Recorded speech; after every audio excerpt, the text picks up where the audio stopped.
미국 시애틀 지역의 에드먼드 칼리지는 우수한 교육 수준과 높은 대학 편입률을 자랑합니다. 코로나 대유행으로 인해 이제 한국에서 온라인으로 입학 신청, 수업 및 학위 취득이 가능해졌습니다. 120개 이상의 다양한 전공과 집중 영어 프로그램이 있는 에드먼드 칼리지는 여러분의 학위 취득을 도와드립니다. 에드먼드 칼리지의 입학 신청은 연중 내내 열려 있습니다. 지금 웹사이트에서 2021년도 수업을 신청하세요.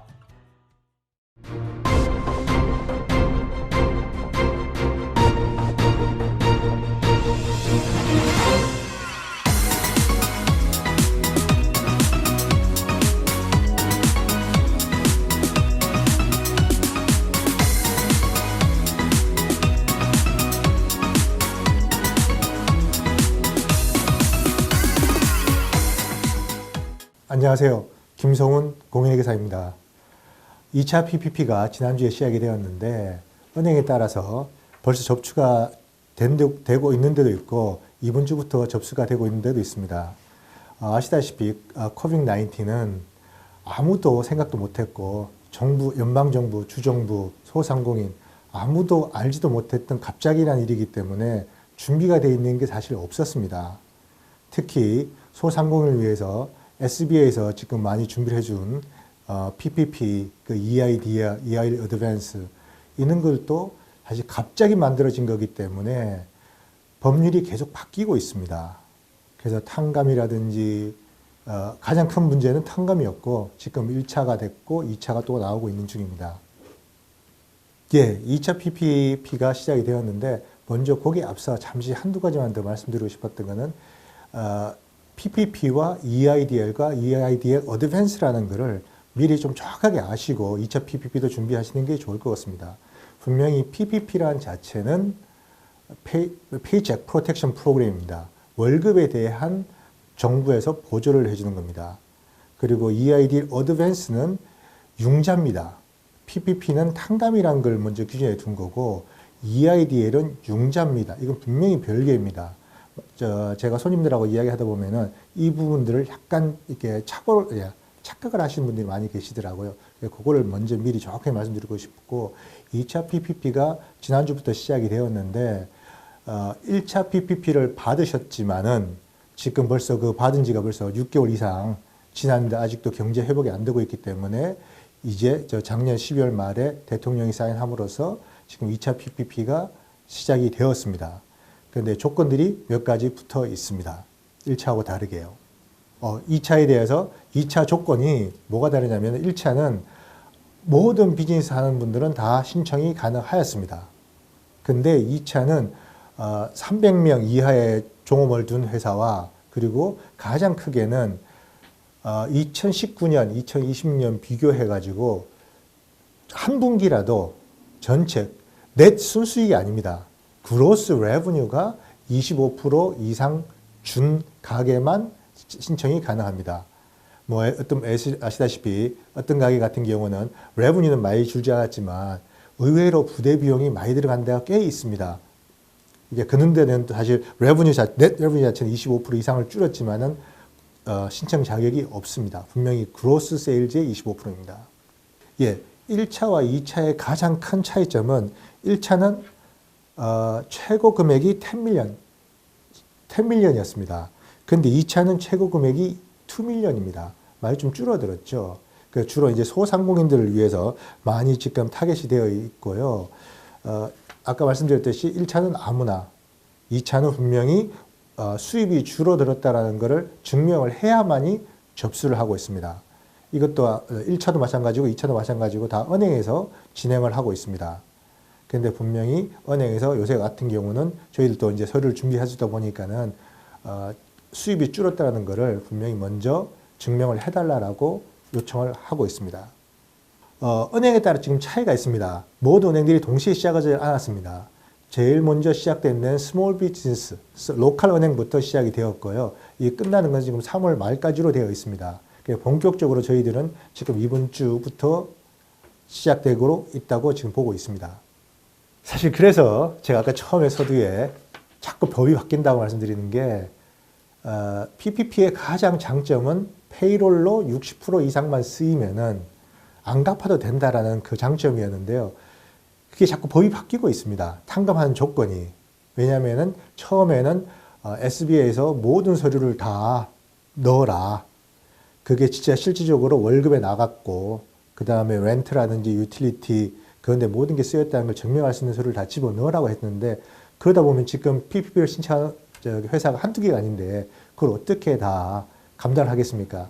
사실 먼저 은행에서 그 서류를 해야 되는데, 그러다 보니까 자꾸 조금씩 바뀌었는데, 얼마 전까지는 5만 불 이하는 약간 간소화된 양식을 이용해서 하라고 했는데 12월 말에 최종으로 다시 또 바뀌었습니다. 그게 15만 불 이하는 좀 더 텍스페이어, 돈 받은 사람이 자기가 분명히 썼다라고 그거를 서티파이 하면은 탕감을 해준다는 쪽으로 지금 가고 있습니다. 그래서 아직도 그 양식은 지금 현재 1월 19일 현재 아직도 나와 있지 않습니다. 그래서 지금 신청을 하지 말라고 저희들도 하고 있습니다. 뭐 예를 들어서 만약에 15만 불 넘는 분들이다. 그러면 약간 다르겠지만은 15월 넘는 분은 어차피 옛날 양식으로 그대로 가야 되지만은 그것도 약간 간소화될 수도 있습니다. 그렇기 때문에 지금 15만 불 이하 융자를 받으신 분들은 조금 더 기다리셨다가 신청을 하시는 게 좋습니다. 그 다음에 또 한 가지 더 중요한 게 사실 이거는 저희 회계사 사무실이 하는 일이 아니고 은행에서 사실 하고 있는 일이거든요. 그럼 저희들은 대부분 다 도와주는 쪽인데 은행들하고 사실 커뮤니케이션을 많이 합니다. 저희들이요. 어떤 은행들은 지금 탕감 신청을 이제 미리 했죠.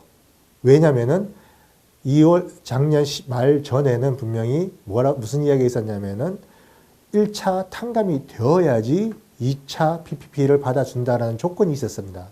그래서 서둘러서 막 준비를 했었어요.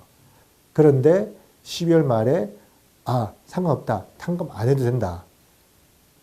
탕감 안 해도 2차를 준다라고 지금 법이 바뀌었습니다. 그런데 그 사이에 사실 준비한 서류들이 지금 들어간 분들이 계십니다. 탕감 서류가 들어가니까는 2차가 지금 진행이 안 된다고 그럽니다. 이제 그러다 보니까 사실 이제 2차 돈을 받아야 되는데 이것 때문에 지금 못하고 있다라고 진행이 안 된다고 그러기 때문에 지금 저희들은 탕감은 조금 더 있다 생각하십시오. 왜냐면은 아시다시피 이 탕감은 언제까지 해야 되느냐. 돈을 받고 8주 혹은 24주 그리고 10개월이라는 시간이 있습니다. 근데 아무리 일찍 받았어도 계산해보면은 24주로 계산하고 10개월 계산하면은 뭐 한 6월, 7월 그때쯤 하면 되거든요. 그럼 먼저 탕감을 3월 말까지니까는 2차 PPP가 그때까지 받으시고 그 다음에 탕감 신청해도 되기 때문에 너무 서두르지는 마십시오. 그렇게 권해드리고 있습니다. 2차는 그러지 않지 않을까라고 그냥 정확한 수치는 없지만은 소지는 되지 않을 거라고 저는 봅니다. 왜냐하면은 사실 25%라는 그 조건이 수입이 25% 이상 줄어야 된다는 조건이 붙었고 그 다음에 뭐 종업원 예를 들어서 아까 300명 그런 조건도 있고 그래가지고 그렇게 많은 큰 회사들이 신청을 못 할 겁니다. 이제 그러다 보니까는 이제 소진이 좀 늦게 될 거라고 저는 보고 있습니다. 근데 사실 뭐 이거는 뭐 제가 뭐 SBA 담당이 아니기 때문에 말씀 못 드리겠지만은 그렇게 너무 서두르진 않아도 되시지만은 가능하면은 제가 보기에는 뭐 2월 중순까지만 해도 되지 않을까라고 봅니다. 제일 중요한 건 사실 은행입니다. 왜 은행이냐면은 이거를 돈을 빌려주는 데가 은행입니다. SBA가 아닙니다. 그래서 사실 1차를 신청했던 그 은행에서 2차를 진행하는 게 제일 편하실 겁니다. 왜냐하면 벌써 1차 할 때 모든 서류를 다 넘겨줬거든요. 그래서 그 회사에 대한 정보가 다 있기 때문에 그 은행을 쓰는 게 제일 간단하실 겁니다. 근데 아까 질문했듯이 1차를 안 한 데는 어떻게 되냐? 1차를 못 하신 분들은 어떻게 하느냐? 그런 분들은 자기 주 거래은행, 개인 거래은행이 아니고 비즈니스 주 거래은행하고 연결시키는 게 제일 좋으실 겁니다. 그러면 그 사람들을 먼저 우선으로 해서 진행을 해 줄 거라고 저희들은 보고 있습니다. 사실 뭐 저희들이나 은행이나 모든 걸 다 속 시원하게 설명드리기는 사실 어려울 겁니다. 그리고 우리 소상공인들이 영어 문제라든지 그런 문제 때문에 사실 전부 다 읽어보기 힘들지만은 아시다시피 아시는 분들 아실 겁니다. sba.gov에 가시면은 그게 연방정부 SBA를 담당하는 그 사이트인데요. 그게 들어가 보시면은 이렇게 한국말로 번역기를 다 해놨습니다. 여기 한국말로 된다고 되어 있습니다. 그래서 여기 한국말을 눌러보시면은 이렇게 모든 양식이라든지 탕감 절차 설명이 다 되어 있습니다. 조금이라도 궁금한 점 있으면 한번 확인해 보시고 여기에 대해서 더 이상이 있다, 질문이 있다 그러면은 은행이나 담당하는 은행이나 담당 회계사님한테 물어보시면은 좀 더 친절하게 답변을 받으실 수 있을 겁니다. 그리고 작년 말 그 대통령이 사인하는 것 중에 제일 이제 많이 바뀌었다고 보는 게 Employee Retention Credit이라는 게 있습니다. 이거는 뭐냐면은 작년까지는 거짓 말을 안 했던 것 중에 하나가 왜냐하면 조건이 PPP를 받으면 이게 적용이 안 됐습니다. 혹은 50% 이상 수입이 줄어야 된다는 조건이 있었습니다. 둘 중에 하나는 있어야 되는데 그러면 대부분 다 PPP를 많이 받으셨고 못 받으셨으면 또 수입이 50% 이상 줄여야 되니까는 이게 적용이 잘 안 됐었어요. 그런데 새로 바뀐 법에 의하면은 PPP를 받아도 그 이후에 받은 부분에 대해서는 또 탕감이 아니고 5,000불까지 크레딧을 받을 수가 있으세요. 월급 나간 거에 대해서.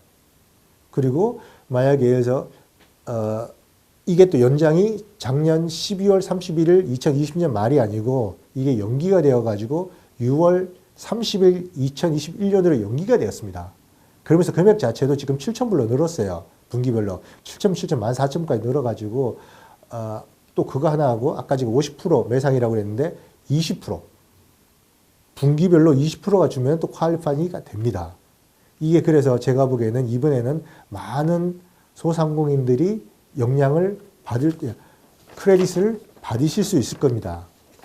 그래서 이 부분은 직접 하시기는 상당히 어려우실 거지만은 분명히 담당 회계사님하고 조금 더 상의를 해보시면은 정확한 답을 드릴 겁니다. 여기에 대해서는 저는 적극 조금 더 많은 분들이 관심을 가지고 회계사님들과 상의를 꼭 하시라고 권해드리고 싶습니다.